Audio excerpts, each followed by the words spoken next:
Welcome to my YouTube channel. In this video, I will show you how to control brightness without using monitor buttons in Windows easily. Go to your browser and open this link. Download the Twinkle Tray software. I have already downloaded the software. Install the Twinkle Tray software.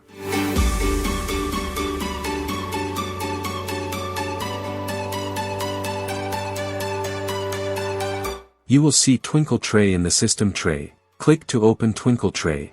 Here you can see your monitor brightness settings. Now you can easily change your monitor brightness from here.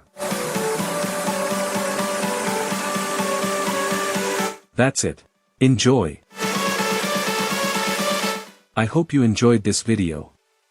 If you did, please like, comment, and subscribe to my channel. Also, share this video with your friends. Thank you for watching.